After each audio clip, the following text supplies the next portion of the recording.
Hello all, I am Divakar from Hindustan Institute of Technology, Coimbatore. Now we are going to see about Pelton wheel turbine. This turbine is named after Lester A. Pelton, an American engineer who developed it in the year 1880. A Pelton wheel is a tangential impulse turbine, and the available energy at the entrance is completely kinetic energy. Further, it is preferred at a very high head and low discharges with low specific speeds. The pressure available at the inlet and outlet is atmospheric. Pelton wheels operate best with heads from 15 to 1800 meters, although there is no theoretical limit. Here you can see the model of a Pelton wheel turbine.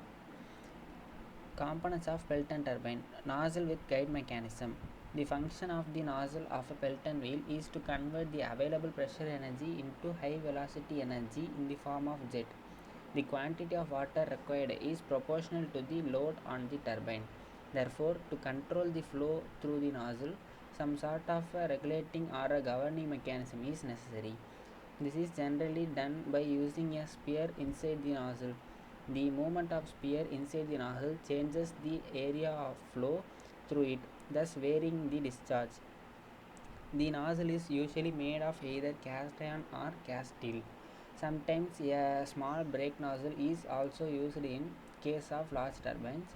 When the wheel is to stop, besides cutting off the supply of water through the main nozzle, the brake nozzle also directs the water onto the back of buckets to bring the wheel quickly to rest.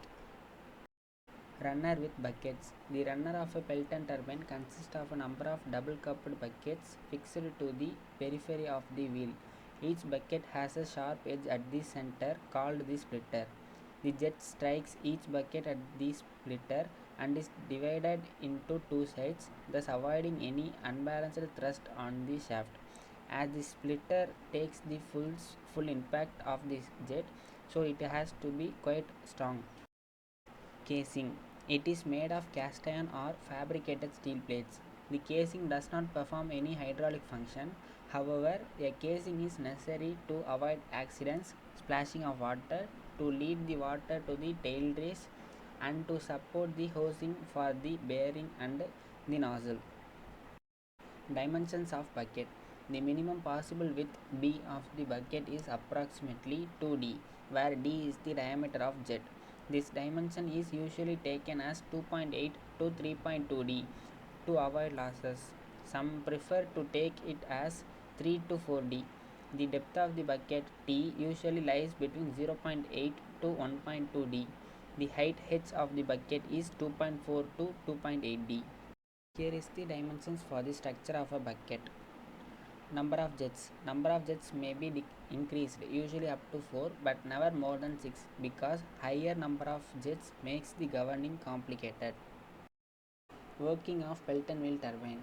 High speed water jets emerging from the nozzles strike a series of spoon shaped buckets mounted around the edge of the Pelton wheel. High pressure water can be obtained from any water body situated at some height or streams of water flowing down the hills.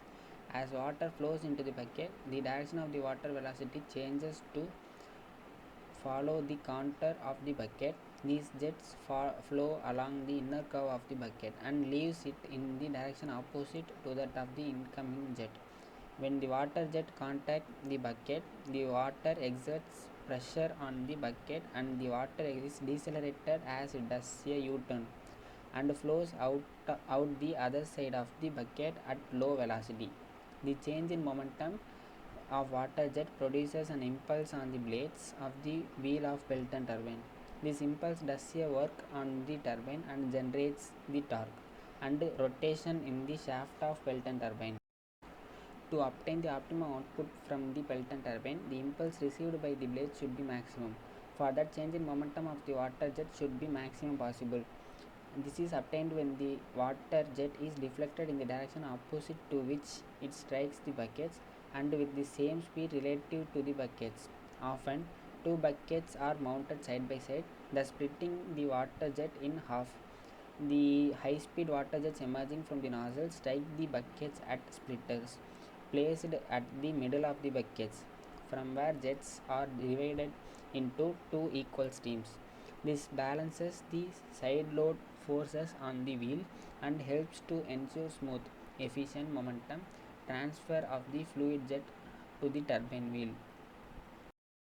Hydroelectric setup of Pelton wheel turbine. By using the Pelton turbine setup, electricity is generated with the help of the water reservoir. The water reservoir must be situated at this height from the Pelton wheel. Pressure channel is arranged and the water flows through the pressure channel to the penstock head. From the penstock head or with the help of supply pipeline, the water passes through the nozzles. In that nozzle, water flows with high speed and comes out as a high jet, and it strikes the blade hardly. To obtain quality power output, constant speed is maintained in the turbine.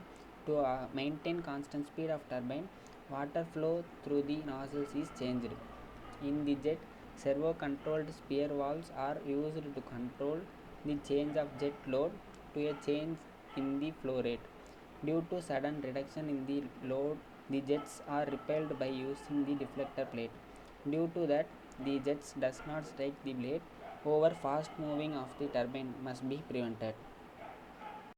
Here is the model for the hydroelectric generator. Applications. Pelton wheels are the preferred turbine for hydropower when the available water source has relatively high hydraulic head at low flow rates. The smallest Pelton wheels are only a few inches across and can be used to tap power from mountain streams having flows of a few gallons per minute. Thank you.